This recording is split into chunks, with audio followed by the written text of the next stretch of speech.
सोचो अगर कोई कंट्री तुम्हारे घर के रूल्स बनाए, फ्रीडम भी छीन ली गई तुमसे, एक लीडर जिसने बंदूक के बिना ब्रिटिश एम्पायर को चैलेंज किया। तो आज हम देखेंगे chapter 2 the nationalism in India.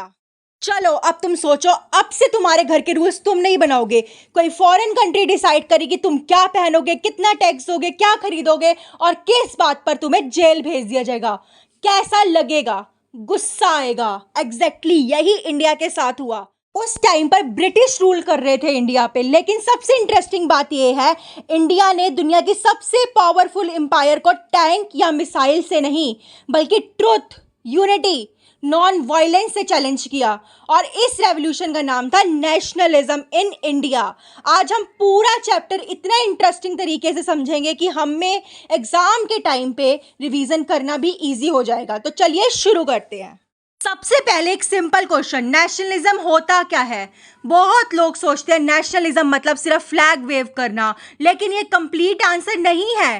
Nationalism का मतलब होता है अपने देश को अपना घर समझना और उस घर की सेफ्टी, रिस्पेक्ट और फ्यूचर के लिए मिलकर खड़े होना। चलो एक एग्जाम्पल सुनो। स्कूल में तुम्हारी क्लास है, अगर कोई दूसरी क्लास तुम्हारी क्लास को इंसल्ट करे, तुम क्या करोगे? तुम सिर्फ खुद के लिए नहीं, पूरी क्लास के लिए स्टैंड लोगे, पूरी क्लास के लिए लड़ोगे उस क्लास से, क्योंकि तुम सब एक टीम हो। बिल्कुल इसी तरह इंडिया के लोग ग्रेजुअली समझने लगे हम अलग अलग रिलीजन के हो सकते हैं, लैंग्वेज भी अलग हो सकती है, फूड अलग हो सकता है, लेकिन देश तो एक है ना हमारा। और इसी फीलिंग को कहते हैं नेशनलिज्म। याद रखना, नेशनलिज्म किसी रिलीजन का नाम नहीं, किसी लैंग्वेज का नाम नहीं। नेशनलिज्म एक फीलिंग है, एक रिस्पॉन्सिबिलिटी है, एक आइडेंटिटी है। तुम्हारे याद रखने के लिए बताती हूँ, love plus unity, responsibility towards nation, इसका मतलब नेशनलिज्म। लेकिन सवाल तो ये उठता है, ये फीलिंग अचानक आई कैसे? इसका आंसर छुपा है फर्स्ट वर्ल्ड वॉर में। ये था 1914, दुनिया की सबसे बड़ी वॉर शुरू हुई जिसे कहा गया फर्स्ट वर्ल्ड वॉर। ब्रिटिश भी इस वॉर में लड़ रहे थे और इंडिया भी उस टाइम ब्रिटिश कॉलोनी था। तो ब्रिटिश ने कहा इंडिया से, हमें सोल्जर्स चाहिए, हमें पैसे चाहिए, हमें फूड चाहिए, हमें रॉ मटेरियल चाहिए। अब प्रॉब्लम शुरू हुई, टैक्स बढ़ गया, महंगाई बढ़ गई, हर चीज़ एक्सपेंसिव होगी। इमेजिन करो, कल तक मैगी 20 की मिलती थी, आज वही 80 की मिलने लगे। कैसा लगेगा? इसी तरह उस टाइम डेली यूज़ की चीज़ें महंगी होती गई। फार्मर्स ऑलरेडी स्ट्रगल कर रहे थे, ऊपर से फसलें सारी ख़राब हो रही थी, फिर बीमारियां आ गई और स्पेनिश फ्लू आया उस टाइम, जिसने लाखों लोगों की जान ले ली। लोगों की लाइफ बहुत मुश्किल से गुजर रही थी। ब्रिटिश को सिर्फ वॉर जीतना था, सिर्फ लड़ाई जीतनी थी। इंडिया की प्रॉब्लम्स उनके लिए कोई मैटर नहीं करती थी और इसी वजह से लोगों के अंदर ब्रिटिश के अगेंस्ट गुस्सा आने लग गया। यह गुस्सा ही आगे चलकर फ्रीडम मूवमेंट की एनर्जी बना। ठीक है, इसी डिफिकल्ट सिचुएशन के बीच में एंट्री होती है एक ऐसे इंसान की जो हिस्ट्री को बदल देता है।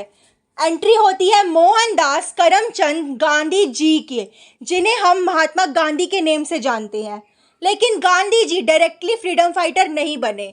सबसे पहले वो साउथ अफ्रीका में इंडियंस के राइट के लिए फाइट करते रहे।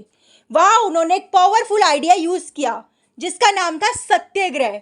सत्य मतलब ट्रुथ, अग्रह का मतलब होता है सिंपल वर्ड्स में ट्रुथ और नॉन वायलेंस के थ्रू, इनजस्टिस के थ्रू स्टैंड लेना। 1915 में गांधी जी इंडिया आए और उन्होंने पहले इंडिया को समझा, ट्रैवल किया, गांव देखे, फार्मर्स की प्रॉब्लम देखी, वर्कर्स की लाइफ देखी।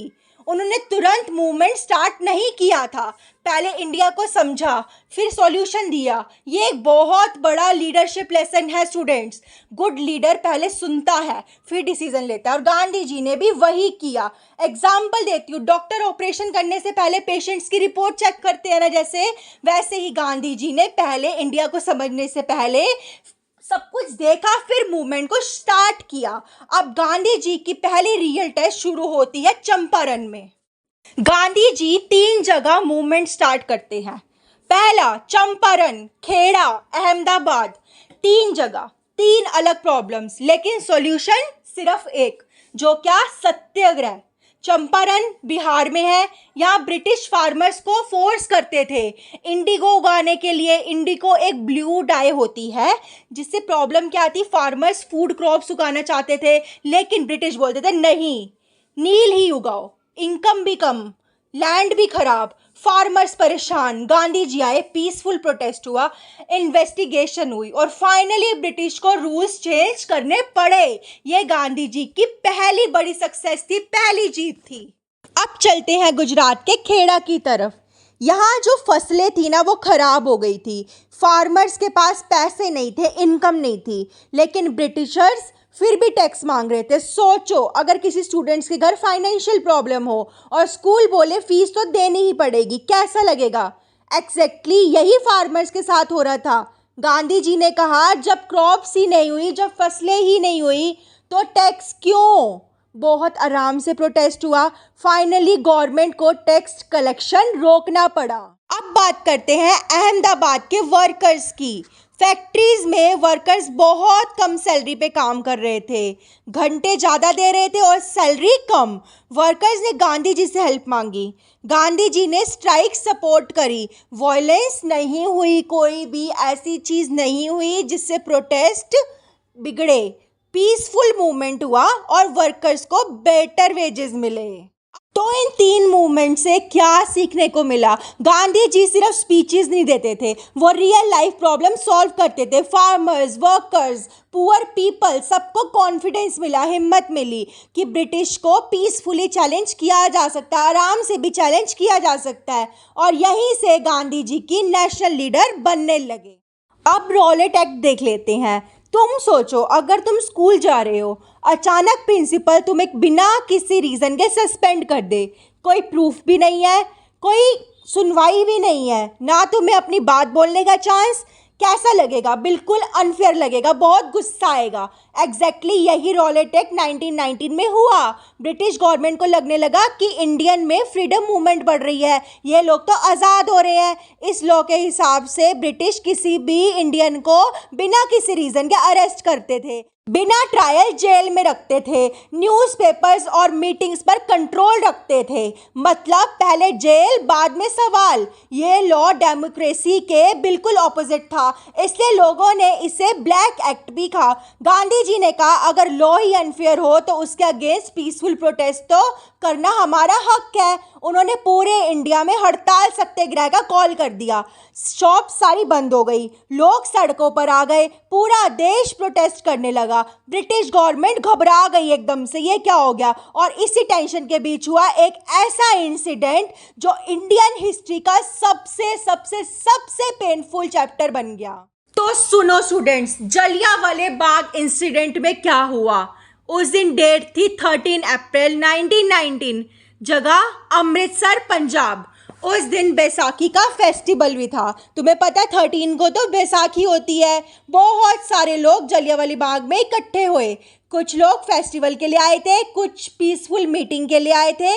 तभी ब्रिटिश ऑफिसर जनरल डायर अपनी आर्मी के साथ वहां पहुंच गए। उसने बिना वार्निंग दिए गेट बंद करवा दिए और सोल्जर्स को ऑर्डर किया फायर। लोग भागने की कोशिश करते रहे लेकिन बाहर निकलने का रास्ता ही नहीं था। कई लोग अपनी जानें बचाने के लिए कुएं में कूद गए, कई लोग गोली लगने से शहीद हो गए। यह सिर्फ फायरिंग नहीं थी, यह ह्यूमैनिटी के अगेंस्ट क्राइम था। पूरे इंडियन में गुस्सा फैल गया। लोगों का ब्रिटिश गवर्नमेंट पर जो थोड़ा बहुत भी ट्रस्ट था ना, वो भी सारा खत्म हो गया। फिर रविंद्रनाथ टैगोर ने अपनी नाइटहुड वापस कर दी। अब इंडियंस को भी समझ आ गया था सिर्फ रिक्वेस्ट करने से हमें आज़ादी नहीं मिलेगी, एक बड़े नेशनल मूवमेंट की ज़रूरत है। खिलाफत मूवमेंट। अब एक इंटरेस्टिंग बात, उस टाइम सिर्फ हिंदूज ही नहीं, मुस्लिम कम्युनिटी भी ब्रिटिश से नाराज थी। फर्स्ट वर्ल्ड वॉर के बाद टर्की के सुल्तान की पोजीशन वीक हो गई। कई इंडियन मुस्लिम उन्हें खलीफा मानते थे, इसलिए इंडिया में खिलाफत मूवमेंट शुरू हुआ।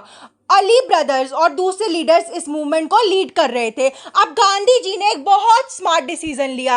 उन्होंने सोचा अगर हिंदू और मुस्लिम एक साथ ब्रिटिश के अगेंस्ट खड़े हो जाए तो मूवमेंट और भी पावरफुल हो जाएगा, इसलिए गांधी जी ने खिलाफत मूवमेंट को सपोर्ट किया। सोचो स्कूल में एक स्टूडेंट अकेला कंप्लेंट कर रहा है, शिकायतें कर रहा है, उसकी कोई नहीं सुन रहा, लेकिन अगर पूरी क्लास एक साथ बोले तो प्रिंसिपल भी ध्यान देता है। इसी तरह गांधी जी यूनिटी की पावर समझते थे। कुछ टाइम के लिए हिंदू मुस्लिम यूनिटी बहुत स्ट्रांग बने और इसी यूनिटी से एक और बड़ा मूवमेंट शुरू हुआ, नॉन कॉपरेशन मूवमेंट। अब स्टूडेंट्स सुनना बहुत इंटरेस्टिंग है ये। अब गांधी जी ने कहा ब्रिटिश को सपोर्ट करना ही बंद कर दो। अगर कोई गेम ही ना खेले तो गेम चलेगा कैसे? इसी आइडिया को कहते हैं नॉन कॉपरेशन मूवमेंट। मतलब ब्रिटिश गवर्नमेंट के साथ कॉपरेशन बंद। लोगों ने क्या क्या बॉयकॉट किया? Government schools, government colleges, British courts, foreign clothes, British titles. लोग फॉरेन कपड़े जलाने लगे, खादी पहनना शुरू किया, स्वदेशी प्रोडक्ट्स यूज करने लगे। स्वदेशी का सिंपल मीनिंग जो चीजें इंडिया में बनी हो उसको खरीदो। एग्जाम्पल, अगर तुम्हारे एरिया की बेकरी अच्छा ब्रेड बनाती है और तुम हमेशा लोकल बेकरी से खरीदते हो तो तुम लोकल बिजनेस को सपोर्ट कर रहे हो। वैसे ही उस टाइम इंडियंस प्रोडक्ट्स को सपोर्ट करना चाहते थे। मूवमेंट बहुत सक्सेसफुल रहा। लैक्स ऑफ पीपल गांधी जी के साथ जुड़ गए, लेकिन एक इंसिडेंट ने सब कुछ बदल दिया। That was Chauri Chaura incident 1922। Date 5 फरवरी 1922। जगह चौरी चौरा, उत्तर प्रदेश। एक पीसफुल प्रोटेस्ट चल रहा था। पुलिस और प्रोटेस्टर्स के बीच क्लैश हो गया। सिचुएशन कंट्रोल से बाहर निकल गई। गुस्से में कुछ प्रोटेस्टर ने पुलिस को स्टेशन को आग लगाना शुरू कर दिया। कई पुलिसमैन की डेथ हो गई। ये वायलेंस गांधी जी के प्रिंसिपल्स के अगेंस्ट था, क्योंकि वो पीसफुल प्रोटेस्ट करते थे हमेशा।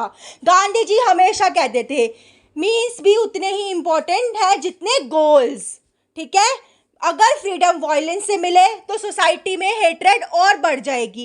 इसलिए गांधी जी ने एक शॉकिंग डिसीजन लिया। उन्होंने पूरा नॉन कॉपरेशन मूवमेंट वापस ले लिया। बहुत लोग हैरान हो गए, सरप्राइज हो गए। कई लीडर्स गांधी जी से एग्री नहीं थे, ठीक है, लेकिन गांधी जी के लिए नॉन वायलेंस सबसे पहले थी। कोई भी ऐसी चीज नहीं होनी चाहिए जिससे किसी लोगों का किसी चीज का नुकसान हो रहा है। चलो, तो अभी तक जो पढ़ा है उसका एक क्विक रिकैप ले लेते हैं। सब कुछ शुरू हुआ फर्स्ट वर्ल्ड वॉर से। वॉर की वजह से इंडिया में टैक्स बढ़ गया, महंगाई बढ़ गई, फार्मर्स और वर्कर्स की प्रॉब्लम बढ़ गई। 1915 में गांधी जी इंडिया आए। उन्होंने पहले इंडिया को समझा, फिर चंपारण, खेड़ा और अहमदाबाद में पीसफुल मूवमेंट्स करे। 1919 में ब्रिटिश ने रॉलेट एक्ट पास किया। इंडियंस ने प्रोटेस्ट किया। उसके बाद हुआ जलियांवाला बाग इंसिडेंट, जिसने पूरे देश को हिला दिया। फिर गांधी जी ने खिलाफत मूवमेंट को सपोर्ट किया। उसके बाद शुरू हुआ नॉन कॉपरेशन मूवमेंट। लोगों ने फॉरेन क्लोथ्स को और गवर्नमेंट इंस्टीट्यूशंस को बॉयकॉट किया। लेकिन चौरी चौरा इंसिडेंट में वायलेंस होने के बाद गांधी जी ने मूवमेंट वापस ले लिया। अब स्टूडेंट सोच रहे होंगे सिर्फ मूवमेंट तो खत्म हो गया। नहीं, ये सिर्फ एक पॉज था।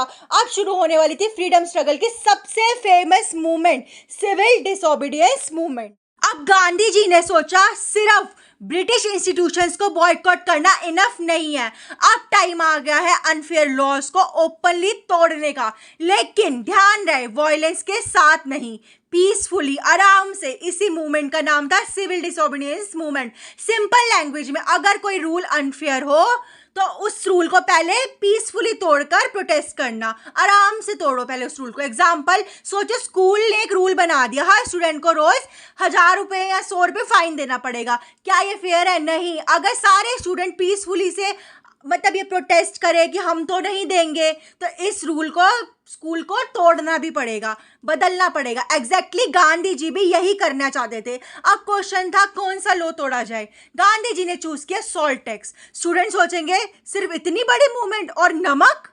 हाँ, नमक, क्योंकि हर घर की जरूरत है नमक। चाहे गरीब हो चाहे अमीर हो, सब लोग नमक यूज करते हैं। ब्रिटिश नमक पर भी टैक्स ले रहे थे, इसलिए गांधी जी ने कहा अगर ब्रिटिश नमक पर टैक्स लगाएंगे तो हम अपना नमक खुद बनाएंगे। और यहीं से शुरू होती है हिस्ट्री की सबसे famous journey, Dandi march. Salt march. Date 12 March 1930। Gandhi ji ने साबरमती आश्रम से चलना शुरू किया। डेस्टिनेशन दांडी, गुजरात। डिस्टेंस लगभग 240 माइल्स, 390 किलोमीटर। सोचो आज भी इतना चलना कितना मुश्किल है, लेकिन गांधी जी और उनके फॉलोअर्स रोज चलते थे।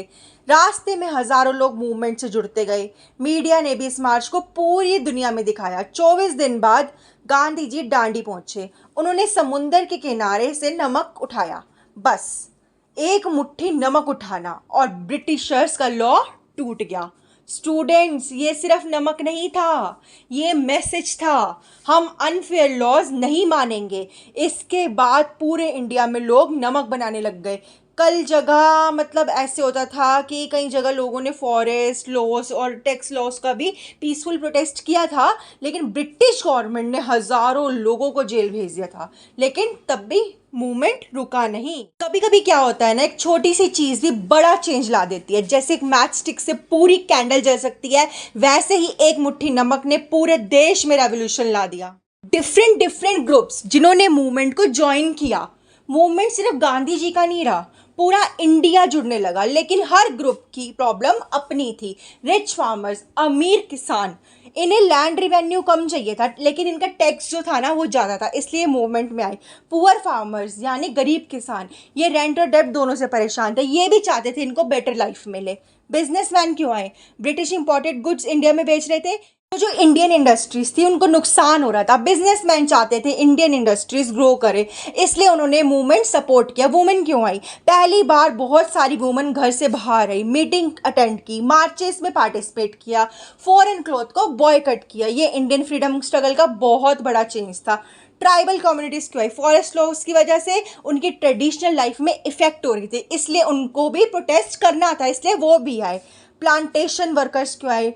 टी और कॉफ़ी, चाय और कॉफ़ी प्लांटेशंस में काम करने वाले वर्कर्स भी बेटर लाइफ चाहते थे, बेटर लाइफ चाहते थे, इसलिए वो भी आए। इंपॉर्टेंट पॉइंट क्या है, एक चीज़ याद रखना, सब मूवमेंट में आए लेकिन सबके रीज़न अलग थे। किसी को टैक्स की प्रॉब्लम थी, किसी को बिजनेस, किसी को लैंड, किसी को जॉब्स, लेकिन सबका फाइनल ड्रीम एक ही था, स्वराज। अब एक इम्पॉर्टेंट क्वेश्चन, सबको स्वराज ही क्यों चाहिए था? सब लोग स्वराज क्यों चाहते थे? सबका आंसर सेम था क्या? नहीं। रिच फार्मर सोचते थे टैक्स कम हो, इनकम बढ़े। पुअर फार्मर सोचते थे कर्ज कम हो, लाइफ बेटर हो। बिजनेसमैन सोचते थे ब्रिटिश कंपटीशन कम हो और इंडियन इंडस्ट्रीज ग्रो करे। वर्कर्स क्या सोचते थे? बेटर सैलरी मिले, बेटर वर्किंग कंडीशन मिले। वुमेन सोचती थी देश आज़ाद हो और सोसाइटी में उनकी पार्टिसिपेशन बढ़े। ट्राइबल्स क्या सोचते थे? फॉरेस्ट राइट जो होते हैं वो वापस मिले सारे।